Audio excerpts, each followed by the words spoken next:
So hi everyone, my name is Sissie and I work on mobile app advertising at Google.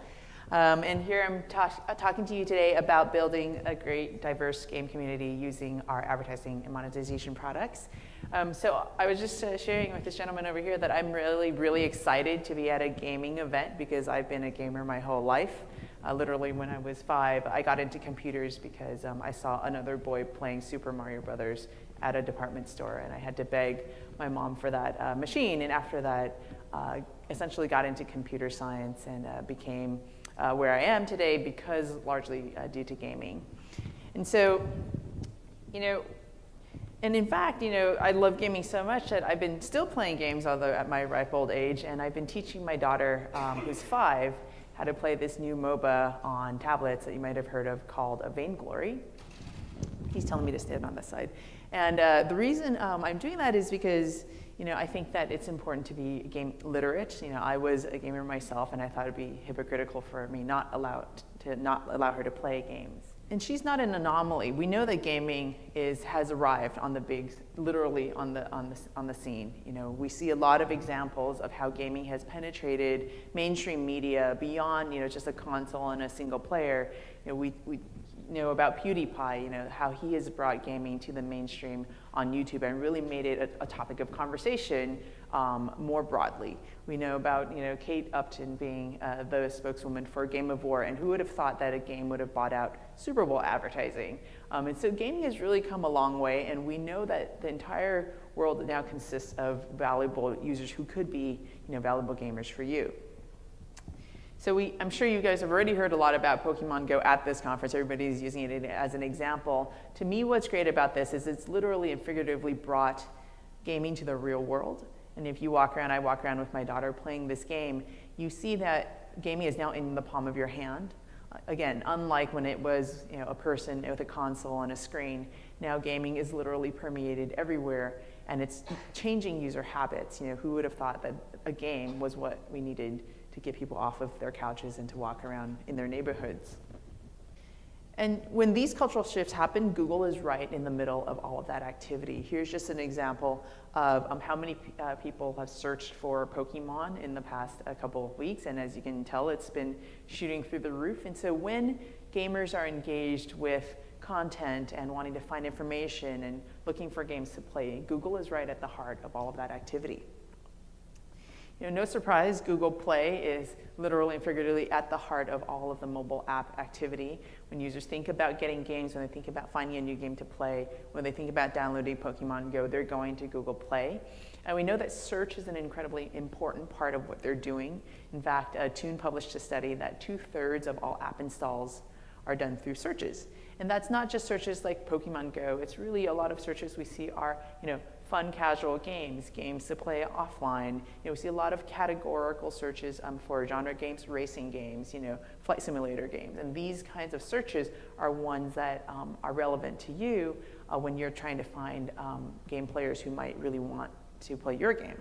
And so, sorry, just to talk a little bit more about Play Search. Apple also announced, ads in the Play Store, in their iOS store. And as you know, we've had this product for a couple quarters as well. And we've driven a lot of app downloads for game developers who are actively seeking the users right when they're searching for a game. So it's not about just the Play Store. YouTube is the heart of that nexus of what I talked about of gaming becoming mainstream. PewDiePie created a Pokemon Go video called, I think, Fastest Way to Find a Pokemon or something like that. It's reached 4.2 million views in 2 days.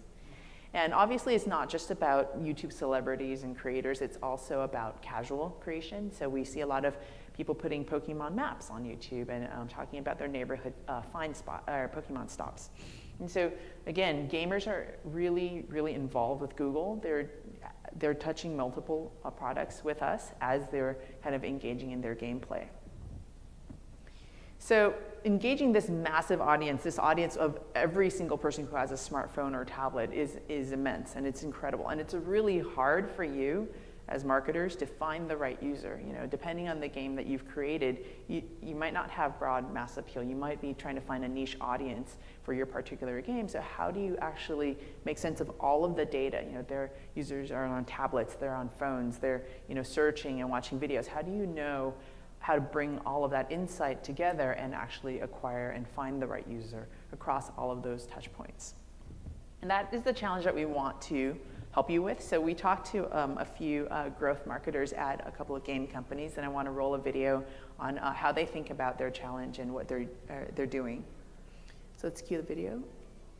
The first time that you go to build an LTV model, if you don't have one already, it's a lot of work, and it takes a lot of iteration to become really confident in it. But the work really pays off once you're able to build a different LTV per platform, per country. You know exactly what you can bid to acquire users that will eventually be profitable for you. We're a freemium model, so a good deal of our users can sing for free. We monetize those users by showing ads, and we show those ads in ways that are complementary to the experience as opposed to, you know, kind of disruptive. It's really important to us. When we're valuing users, aside from looking at in-app purchase transactions that each player is contributing to the game, we're also looking at social value in terms of how engaged players are with other players, whether it be in-game chat or through social media. There's a huge range of different high-value users, and we want to make everyone happy completely. I mean, you're building a brand essentially for your users, and they're your brand ambassadors. So if they're having a fun experience, we really want to cater to that engagement. We know that there are different levels of people who are going to pay in our app versus who are going to be brand ambassadors, who are also going to just invite their friends and have a good time. So all of those users are super valuable to us. Ideally, you want to segment by behavior rather than by demographic information, for example, and you would want to offer a rebate to, for example, to very engaged and big players, or you can offer a rebate to people who are about to leave. So if you can detect, if you can predict churn at the right moment, maybe this is when you trigger a rebate, or you can try to offer a rebate to re-engage all users who left the game maybe a few weeks or a few months ago. Google is a very easy way to get a lot of quality traffic at scale without having to put a lot of work in.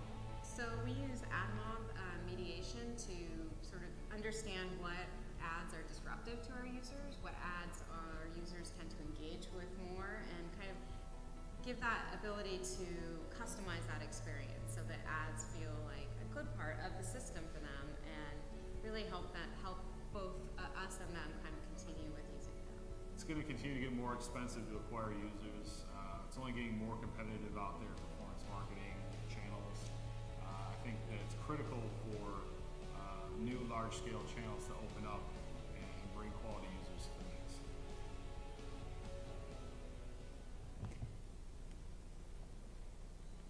Great. So a couple of things that I thought those developers said were really important.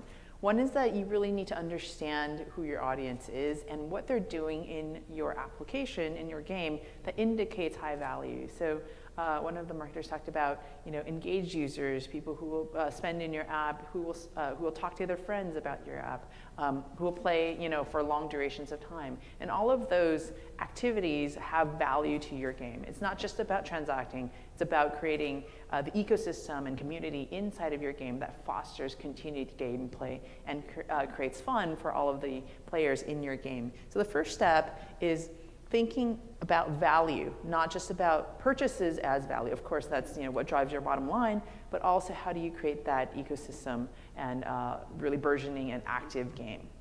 The second is spending time on upstream insights. And so identifying those actions and correlating to the value. So for example, you know, someone who passes your tutorial as an entry-level gamer in your game, but someone who has, Facebook shared all of their accomplishments in the game with their friends might be somebody who is of different value in your system. And then third, when you think about acquiring these different types of game players to your application, think beyond demographic targeting. I am actually a very valuable game player. I spend a lot of money inside of mobile apps, but I'm not a typical age group or gender. In fact, I'm a longtime gamer, but you wouldn't think about targeting me when you think about acquiring users. And so some of what I do across these properties is actually more indicative of my value to you. I play a lot of games. I visit a lot of gaming content on the internet. I watch a lot of YouTube videos about gaming. I watch Twitch. So these are the kinds of activities that then indicate maybe I am a high value gamer. And finally, lean on us to help you scale, and then I'll talk about our solutions. I just talked about vast amounts of data, right? What are users doing across all these different properties? How do they behave in games? What are they doing? And that's often too much data for marketers to absorb and to actually create insights and then to act on. How do I spend my money? These are things that we are going to help you with. So our vision is to deliver more high-value users to you with a lot less effort. And how are we going to do that? The first is that we're going to build a new product called Universal App Campaigns. We already launched the first version of this product that helps you drive installs across all of our properties.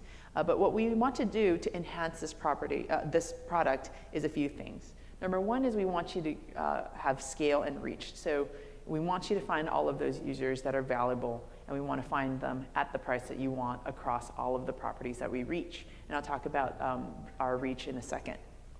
The second is value. So a lot of talk about going beyond the install, a lot of installs not being valuable. You don't want to pay necessarily for installs from users who will never play your game, or who won't play enough, or who won't really get deeply involved. And so if we're able to spend your money wisely and actually find the right users, predict that they'll do the right activity for you inside of your game, that's what our job is, to make sense of all of that data and to help you spend your money appropriately to find and build your game. And the third is simplicity. We ourselves have multiple channels where we show advertising. We show advertising on search, we show advertising on YouTube, we show advertising on the display network, and all of these channels traditionally have billions and billions of impressions, and they also have lots of different controls. And so what we wanted to do was not only allow you to acquire users at scale that are valuable, we wanted to make it really, really easy. So speaking of scale, Google has immeasurable scale, and I highlighted just a few places like search and YouTube where gamers are coming to find great gaming content. And in fact, we have 7 properties that each have over 1 billion users.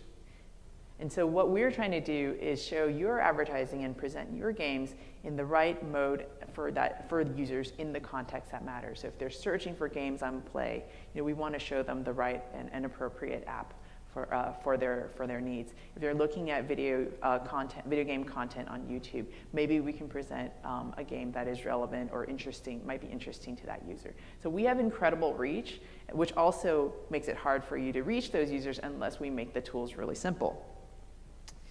And so your audience is discovering your apps on Google.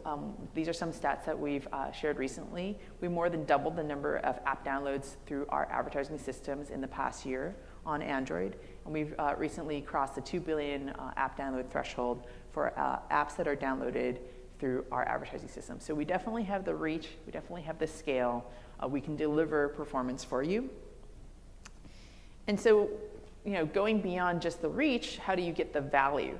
And so we started alluding to what indicates value in your games, things like passing level completion, things like social sharing, or spending in your game.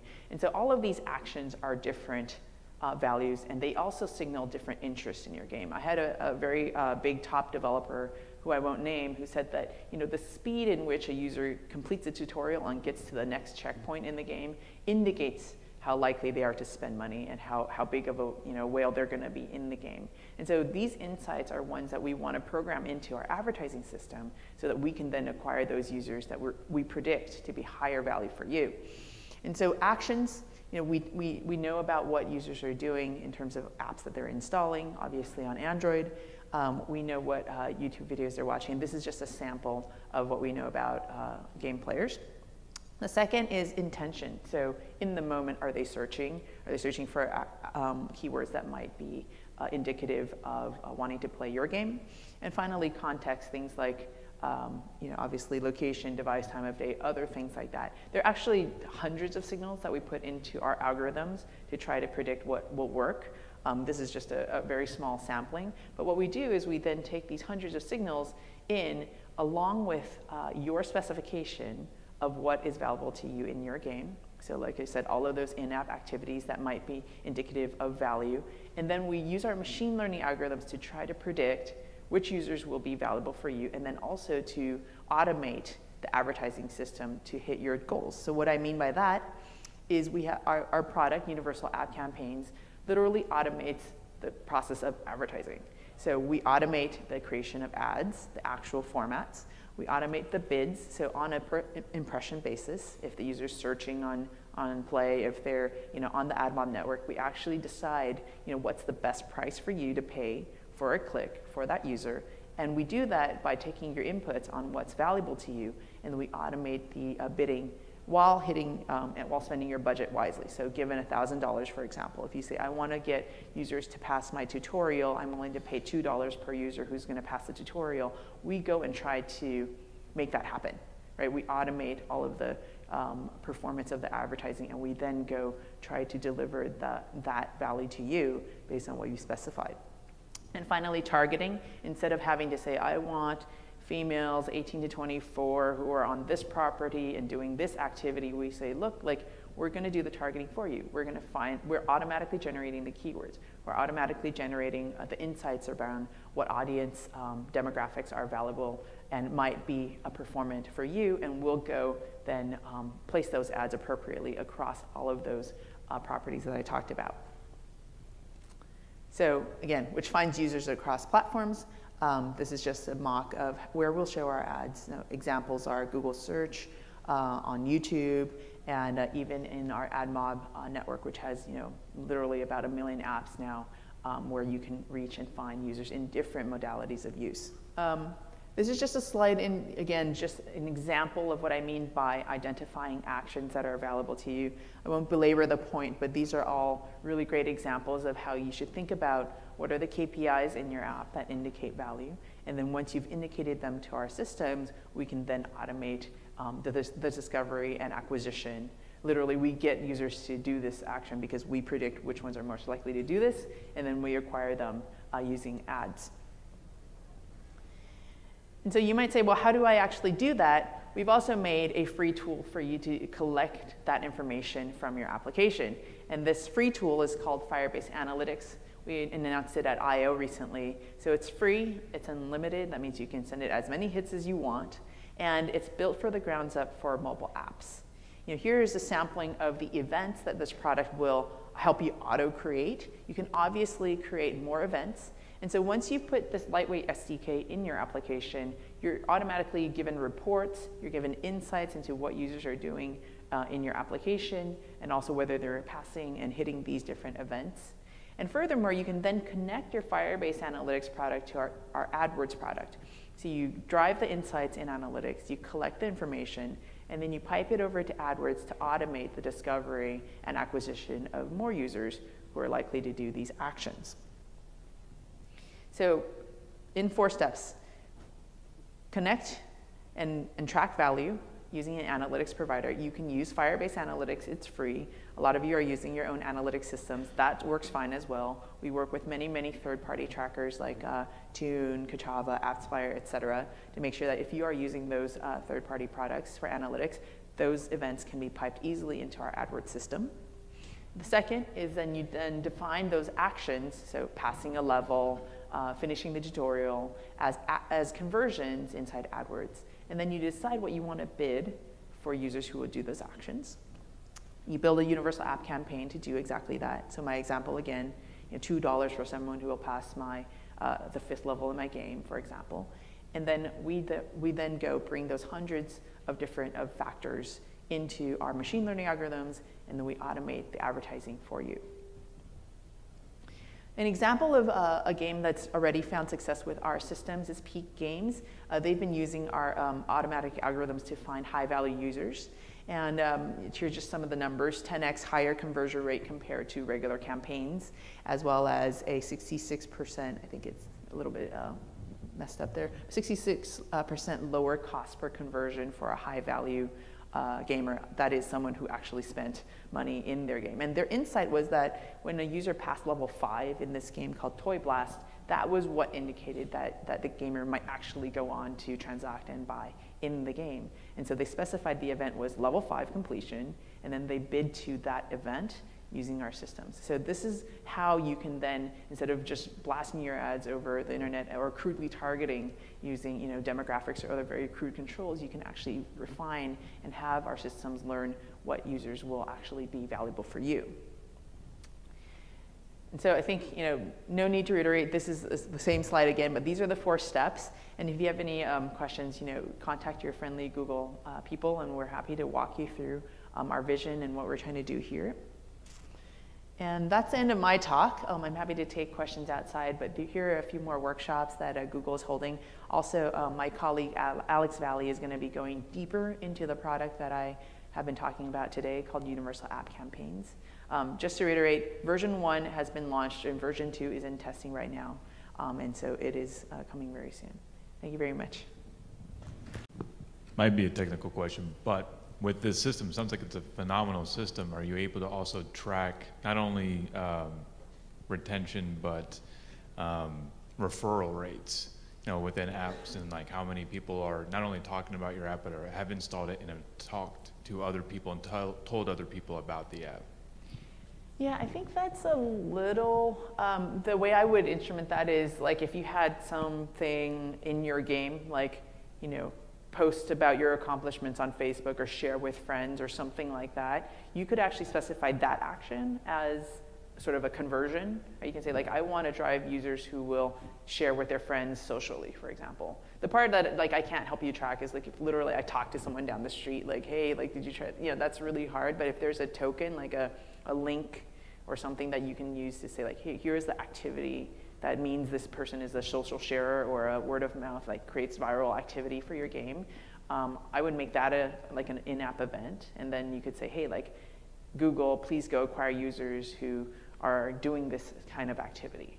And then you can specify what price you want to pay for that user. So any activity in the app that is valuable, it doesn't have to be a classic action. It can be something like social sharing is something that we're pretty agnostic. We're just going to try to predict whether a user is going to do that. And what we're literally doing is using a bunch of machine learning to statistically find what elements kind of correspond very highly with the in-app activity that matters to you. Hope that makes sense. Yeah.